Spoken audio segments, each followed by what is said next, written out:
I'm Logan.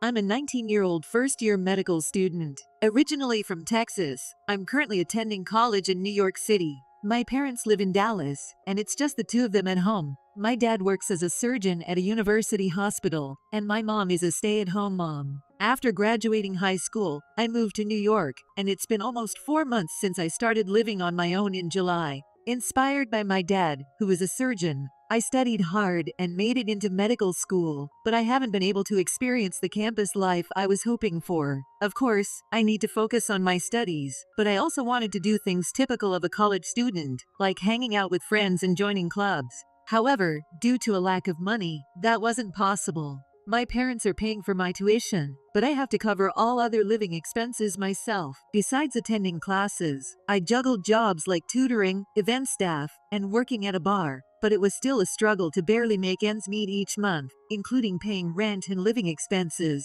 Since I could adjust my shifts, hopping from one job to another was a regular occurrence. Weekends were a prime time to earn, so I never really had a day off. It was tough, both mentally and physically. I get sleepy during class and am so tired when I get home late at night that I can't muster the energy to study. I'm worried I might have to repeat the year because I can't keep up with my classes. If things continue this way, I won't be able to focus on my studies, which should be my top priority. I felt anxious and desperate. I even called my mom to ask for some financial support, even if it was a small amount. Since my dad was rarely home due to his busy job, my mom managed the household finances. I thought it would be possible to receive financial support given my dad's income, but my mom said that they didn't have the money, and that just paying for tuition was already difficult, so sending money was out of the question. If that's the case, there was nothing I could do. Most of my friends who were living on their own received financial support from their parents, and I envied them, but I decided to continue working hard at my jobs. The midterm exams ended, but I hadn't studied enough, and, as expected, I had to take retests. I managed to finish the retests at the beginning of August, and then started my summer vacation. I plan to earn as much money as possible during the long break by working various jobs every day. After the summer break, I intend to prioritize my studies, so I plan to reduce my work shifts. That will decrease my income, so I decided to cut back even more on my living expenses now. For meals, I tried to save on food expenses by eating instant noodles, bread, and discounted pre-packed meals. Whenever I needed to go somewhere, I used my bike to avoid spending on transportation costs. I grew up in a well-off family, so I never had to worry about money before. I never expected to lead such a life of extreme poverty after moving. It was a very busy time, but I frequently kept in touch with a college friend through text messages. Seeing fun photos from them made me sad, realizing how different life could be even among students at the same university. My friends often invited me out, but I had to reluctantly decline because I neither had the money nor the time. I'll drive. Let's go somewhere that doesn't cost anything. One of our classmates sent me a message. Nah, I'm working every day. Plus, I'm heading back home for the holiday season, so I won't be around. I replied like that. Are you sure you're okay? You always seem tired at school, and I think you're working too much. My friend expressed concern. I've got the physical stamina, and I need to earn my living expenses. Let's meet up once school starts again. With that response, I headed to the bar where I work. But then, shortly after, something happened. I collapsed during my shift. It was a busy Friday with lots of customers and orders, and while I was carrying drinks, I felt dizzy. I don't remember much after that, and when I came to, I found myself in a hospital. According to the doctor, I collapsed due to exhaustion and malnutrition. I received an 4 and was allowed to go home that same day. I immediately called my boss at the bar to apologize. My boss told me that after I collapsed, he called my name, but I was too out of it to respond, so he called an ambulance right away. He had also contacted my parents. My boss said, "You've been taking a lot of shifts, and I relied too much on that. Sorry about that. I want you to rest easy for the rest of the month." That meant a cut in my income. Riding the subway home from the hospital, I wondered if I should take on more tutoring jobs, and I found myself at a loss. I was supposed to work at the bar the next day, but that suddenly turned into a day off. I decided to just quietly stay in bed today. Checking my phone, I noticed that I had received a message from my friend while I was unconscious. I responded to the message and explained why my reply was delayed. Upon learning about my situation, my friend decided to come over. He bought various groceries at the supermarket and made spaghetti for me. While eating the meal he had kindly prepared, our conversation turned to the topic of living expenses for someone living alone.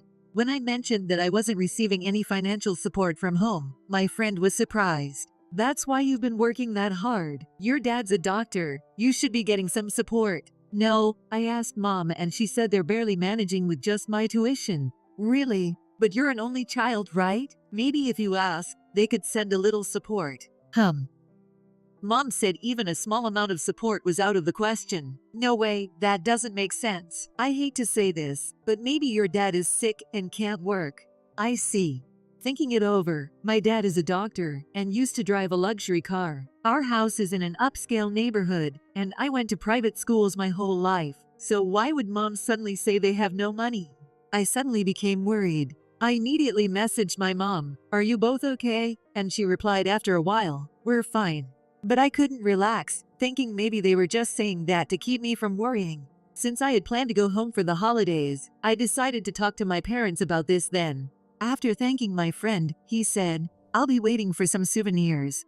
I felt grateful to have such a friend. The holiday season came, and I took the cheapest flight I could find back home. I could only stay for a night and a day because of my job, but I was looking forward to it. When I arrived, my parents greeted me at the front door. My dad seemed surprised when he saw me. "You've lost a lot of weight." "Really?" I hadn't noticed myself, but apparently I looked quite different. My mom was also taken aback and fell silent. For lunch, my mom had prepared things like salad, soup, and chicken wings. And for the first time in a long while, the three of us sat down to eat together. As soon as we sat down, my dad looked worried and asked, "You look thinner. Are you eating properly?" I told him the truth. "Not really. It's been a while since I had such a luxurious meal." "What do you usually eat? Cafeteria food?" "Nah. The cafeteria is too expensive for me." "Is it that expensive?" "It's about $5 or so." Hearing that, my dad looked puzzled. "Is the money I've been sending enough for you?" I was confused and responded, "Huh?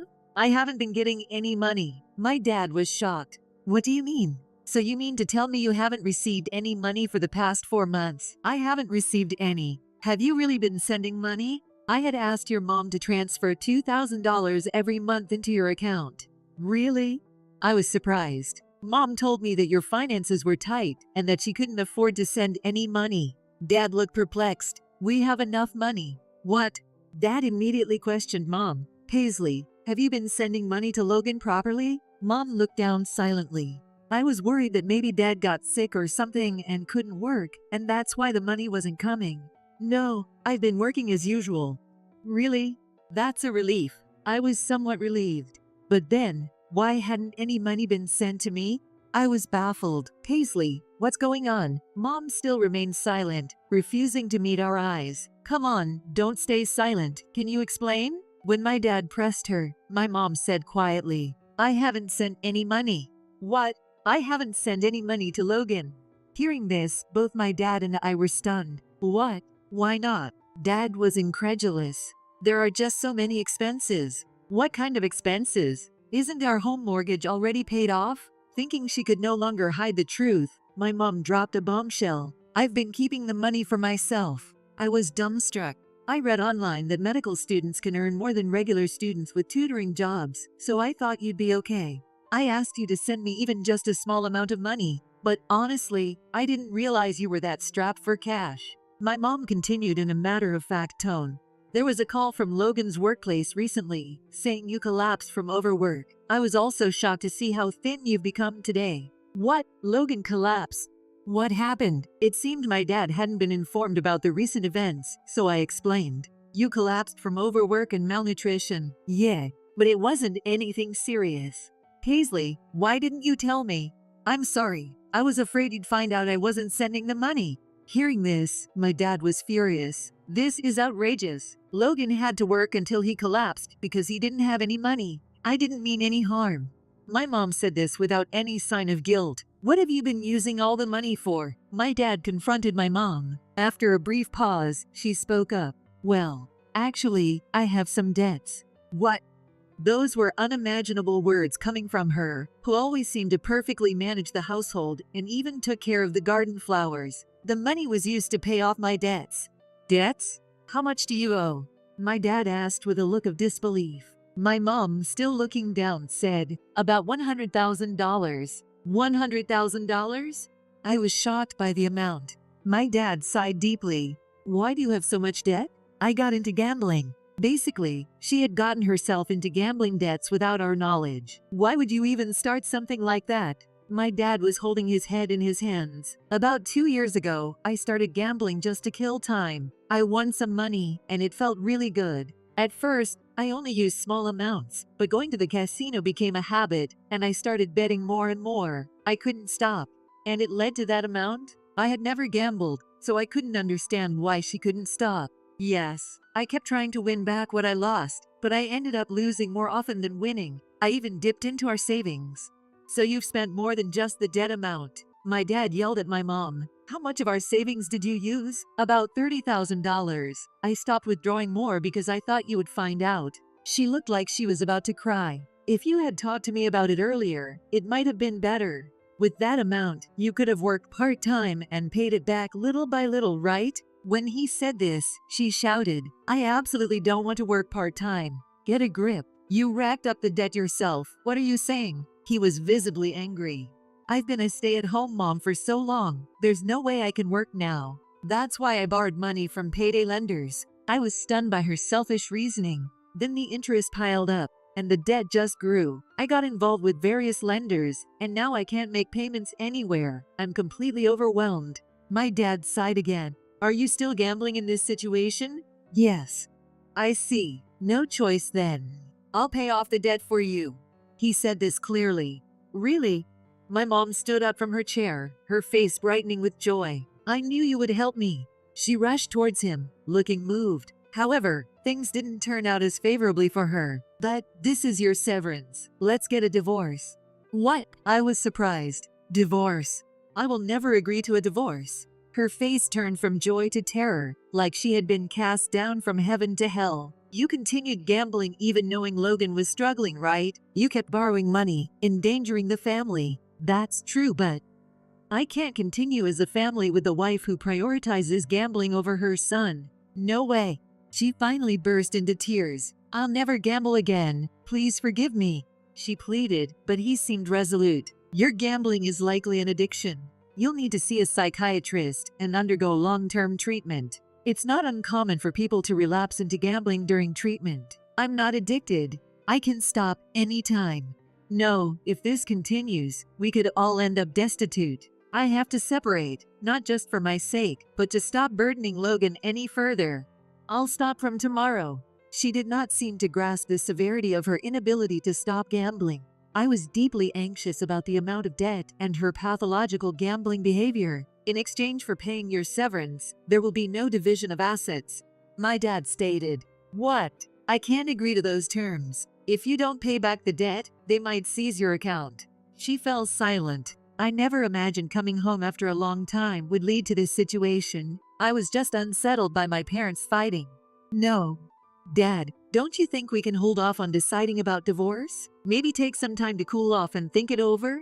I'm sorry, Logan, but that's not possible. He said calmly. I thought he might have decided on divorce in a fit of despair, but that doesn't seem to be the case. Lunch ended in a heavy atmosphere, and I went to my room. I lay down on the sofa, but I could still hear my parents arguing. It wasn't much of an argument. My mom was hysterically screaming, and my dad responded firmly. I got so fed up with college and home that I just went to sleep out of frustration. The next morning, my mom looked awful, probably from crying all night. I had planned to stay at home a bit longer, but the oppressive atmosphere made me decide to leave early. My dad drove me to the airport. Apparently, my mom didn't agree to the divorce during their argument yesterday. Logan, I'm sorry for all the trouble I've caused. I'm sorry.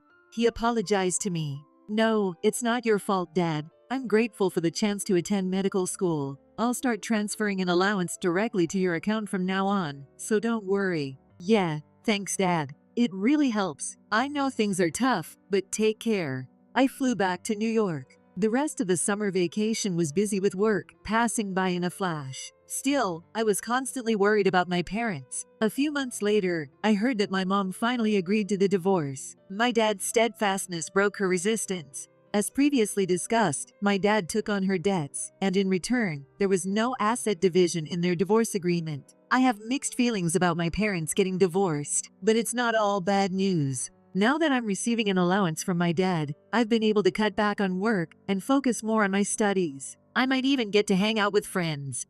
I heard from my grandmother on my mother's side that despite the divorce over her gambling, my mom was back at the slot machines every day. She quickly racked up more debt. Her family couldn't afford to cover her debts, so my mom reluctantly started working part-time. She is currently attending therapy to overcome her gambling addiction.